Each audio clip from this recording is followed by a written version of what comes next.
युवा पिढीवर अंकुश असावा की नाही या संदर्भात चर्चा करणार आहोत।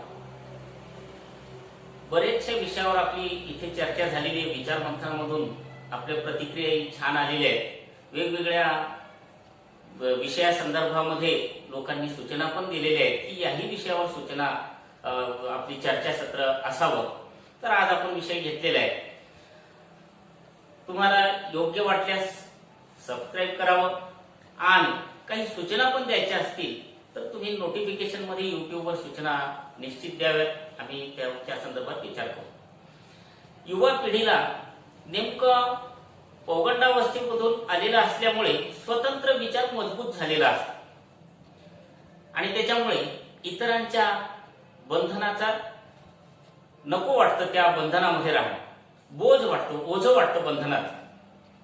मग अशा वेळेस कौशल्याने पालकांनी काय करायला पाहिजे तर मुलांच्या चुकांच्या फार 2-2 मिनिटाला त्यांच्यावर पाळत ठेवल्यासारखं आपण न करता त्यांना थोडंसं स्वातंत्र्य देऊन स्वैराचारी होऊ नये एवढ्या पद्धतीनं कौशल्य आपण वापरून नियंत्रित ठेवलं पाहिजे। आपल्या आचरणामधून ते कसं बदलतील, कमीत कमी सूचनानुसार आपल्या वर्तणुकीतून, त्यांच्या सहवासातून त्यांना येणाऱ्या अडचणी ओळखून आपण जर जीवन बदलायला लागलो तर निश्चितच मुलं पालकांशी आज्ञेमध्येच राहतील।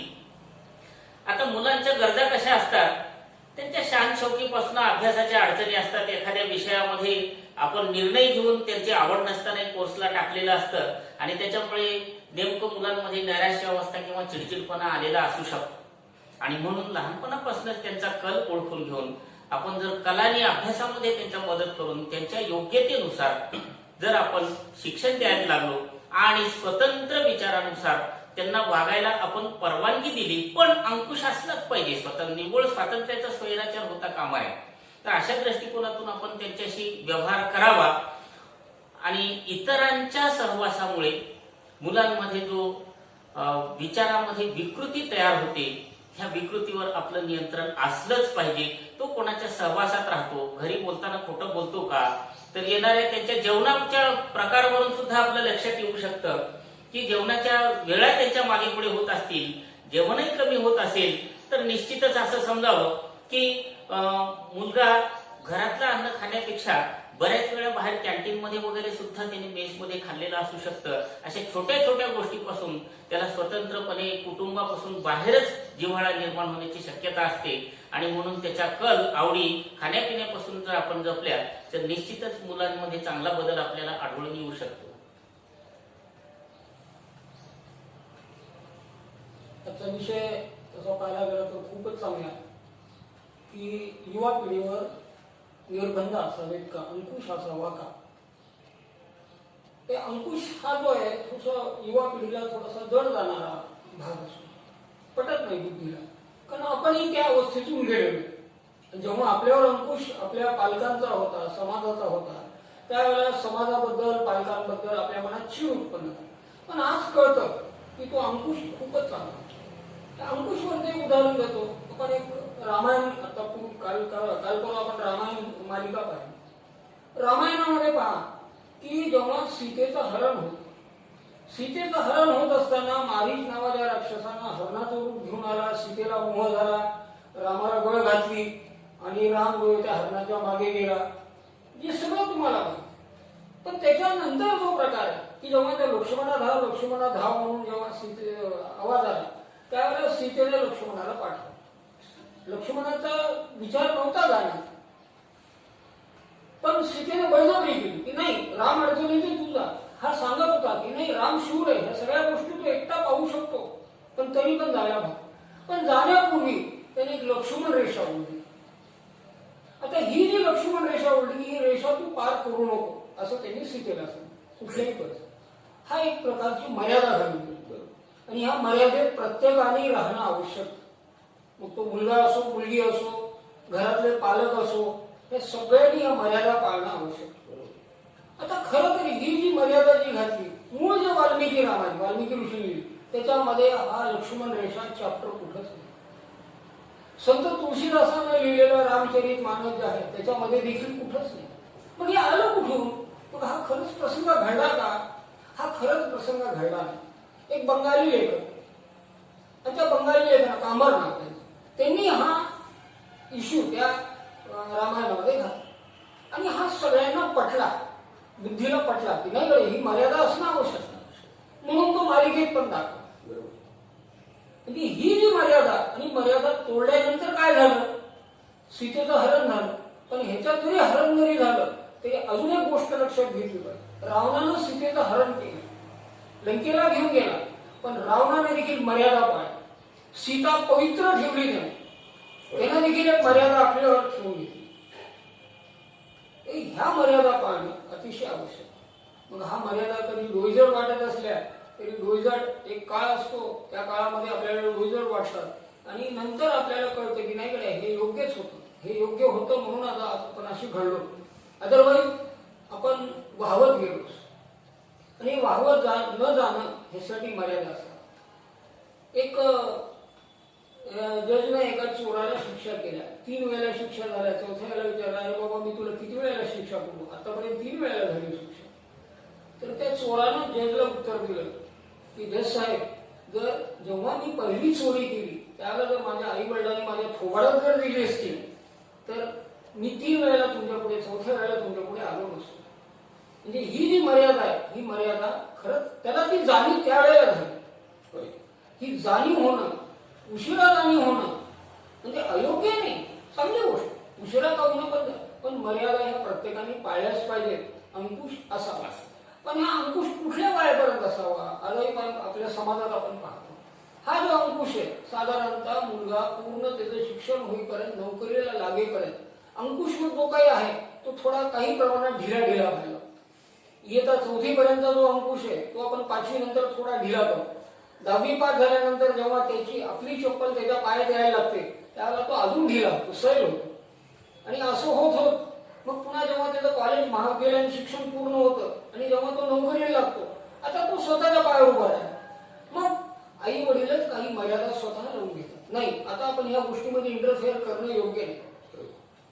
ह्या गोष्टी मुलांना विचारणं, कारण आता तो सुजाण झाला, त्याला कळतं चांगलं काय वाईट काय, आणि किती दिवस आपण ते आपल्या क्षेत्राकडे ठेवणार. निर्णय घेऊ द्यायचा. हा, निर्णय let him take his own decision, why should we interfere in his business.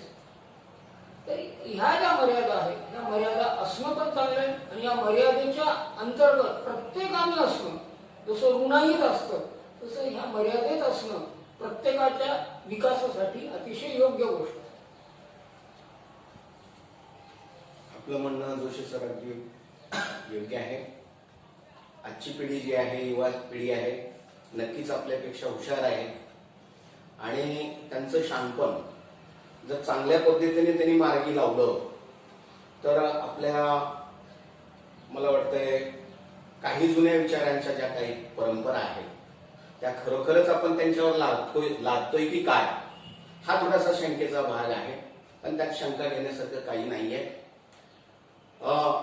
माझं स्पष्ट म्हणणं असायचं की आजच्या पिढीला काही निर्बंध हवे आहेत आणि निर्बंधापासून मुक्तताही हवी आहे.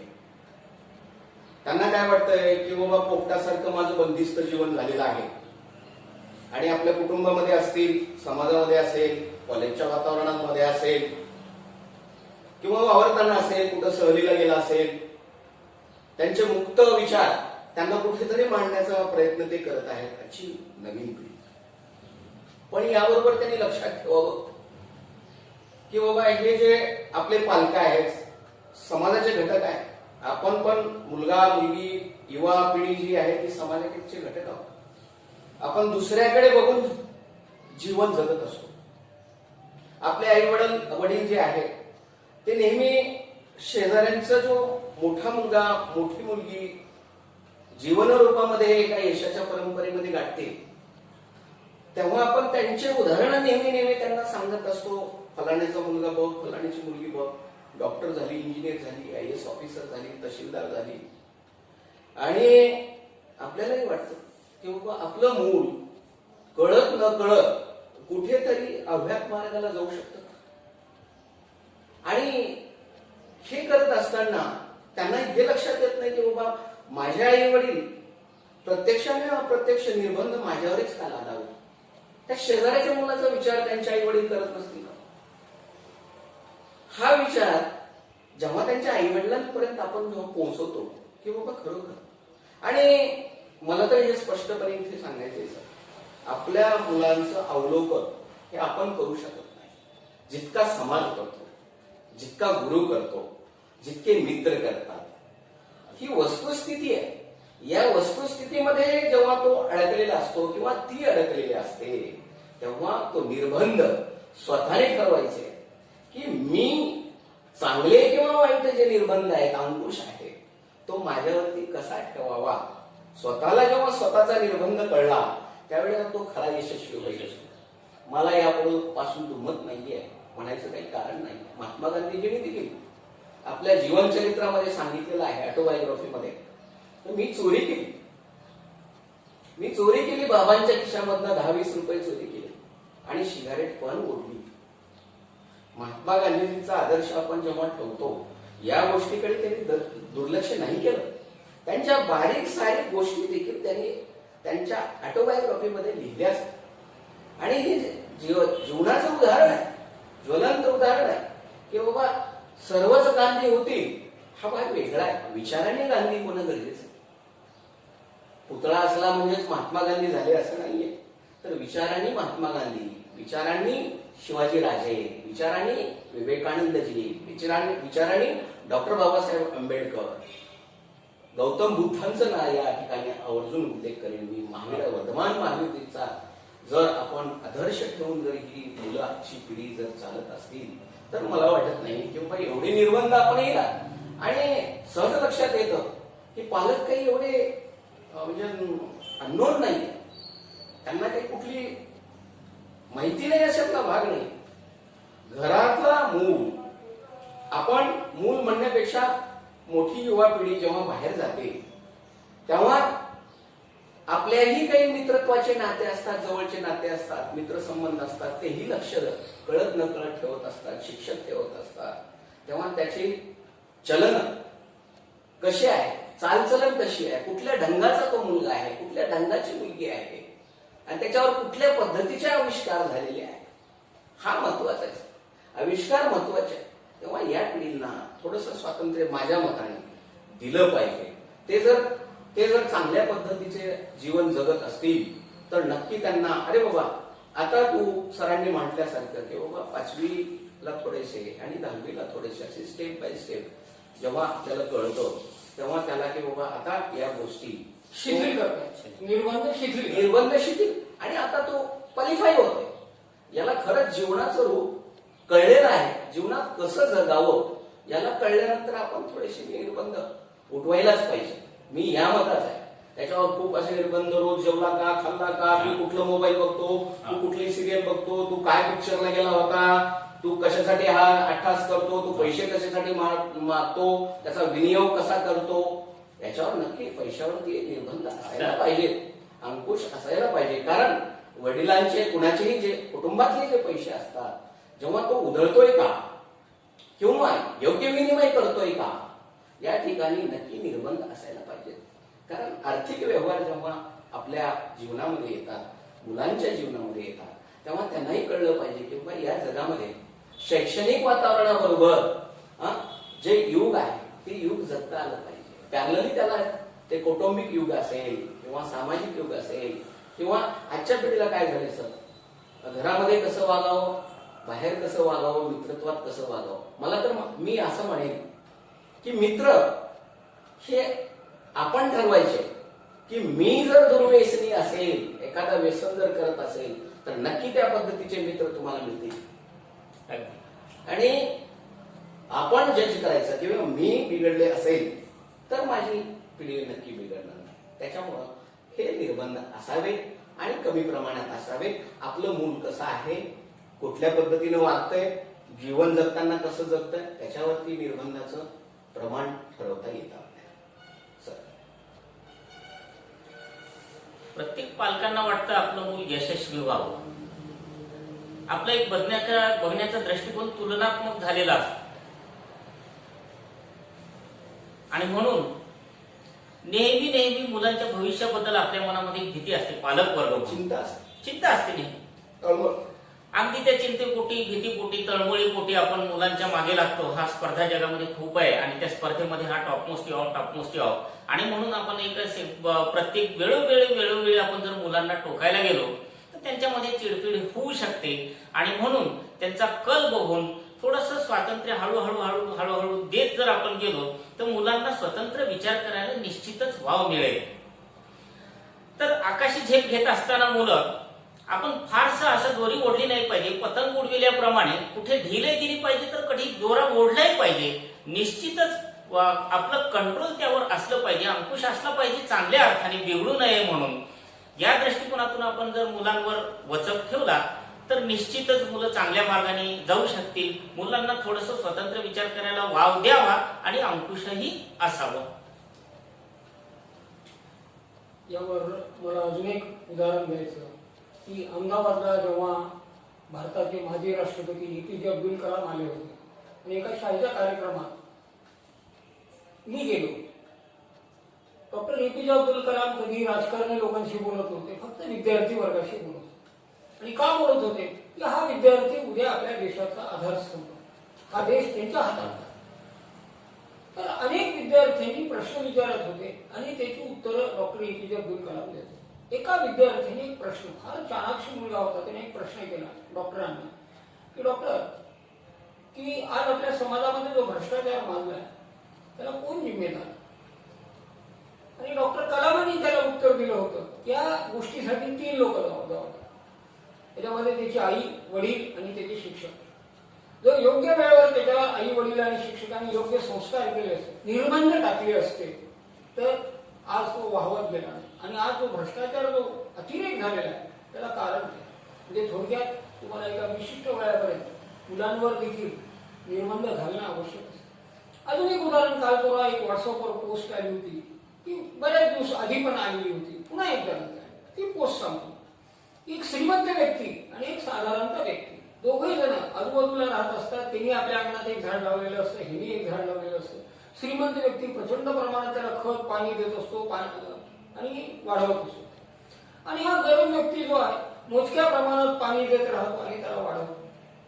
झाडं दोघांची मोठे होतात आणि एकदा सोसायटीचा वारा येतो, श्रीमंत व्यक्तीचं झाड उन्मळून पडतं, गरीबाचं झाड जे येते टिकतं. म्हणजे असं कसं झालं? आपण दोघांनी एकदाच लावलं, उलट मी तर इतकं त्याला खत दिलं, सगळं काही दिलं, पाणी अगदी व्यवस्थित दिलं, सगळ्या गोष्टी आवश्यक असलेल्या पोषक गोष्टी दिल्या, पण माझं झाड गेलं, तुझं कसं काय गेलं नाही? ते म्हणजे मी माझ्या झाडाला शिकवलं की तुला मर्यादा केवढी आहे, एवढ्याच पाण्याची तुला गरज, बाकी तू पाणी तुझं शोध. हे आपण मुलांना थोडक्यात काय करायलो की नको इतका त्याचा लाड करून आणि त्याच्यावर अभिषेक करायलो अनेक सुविधांचा, त्यामुळे त्याचा विकास आपण खुंटवत चालतो. त्याच्या प्रगतीच्या आड आपला लाड आहे.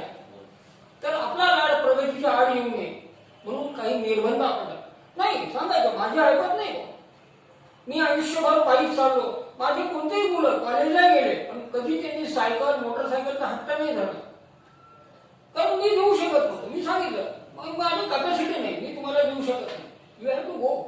तुम्हाला स्वतः ऑन फूट गेलंच पाहिजे, पायी गेलं. तर हे निर्बंध टाकणं, मग काय होतं, काही निर्बंध आपल्याला वयानुसार पाळावे लागतात. नाही आता मुलगा मोठा झाला बाबा, आता हे असं नाही. दुसरं एक वय असतं, आपण चड्डीमध्ये सगळेजण राहतो, आजही पाहतो आपण चड्डीमध्ये सगळेजण राहतात, पण त्यानंतर आपण चड्डी नाही, आता मुलगा मोठा झाला त्याला पॅन्ट दिली पाहिजे. आणि जसं अवस्था तो संक्रमण अवस्था बदलत राहतो, वेगवेगळ्या रूपात निर्बंध आपण थोडे शिथिल करत राहतो. पॉकेट मनी आपण कॉलेजमध्ये गेल्यानंतर पॉकेट मनी आपण त्याला स्वतःहून आजची गरज झाली, पण खरंच मी जेव्हा कॉलेजमध्ये गेलो त्यावेळेला मला पॉकेट मनी मिळत नव्हतं, कधीच मिळाला नाही. मग माझ्यावरती निर्बंध टाकलेले आहेत, पण मला त्यावेळेला जाणीव होती, माझी कौटुंबिक ही जाणीव मुलांना प्रत्येक आई वडिलांनी करून देणं आवश्यक आहे. आज सधन हा तुम्ही द्या, पण इतकं द्या की त्यामुळे मुलगा शेफावून जाऊ नये आणि त्याचा दुरुपयोग. आजचा जो विषय आहे खूप मोठा आहे. पालक प्रतिनिधी जे आहेत, पालक वर्ग जो आहे भरभरून आम्हाला प्रतिसाद देतोय. या ठिकाणी मी सर्वांच्या याच्याने समारोप करतोय आणि आजचे विचार आपण आमच्या नव्या पिढीसोबत शेअर करतोय. कृपया आई वडील जे काही मायबाप आहेत ते आमचे पण मायबाप आहात आपण, त्याच्यामुळे उदंड प्रतिसाद आम्हाला द्यावा आणि या कार्यक्रमाचा समारोप या ठिकाणी करतोय. धन्यवाद. नमस्कार.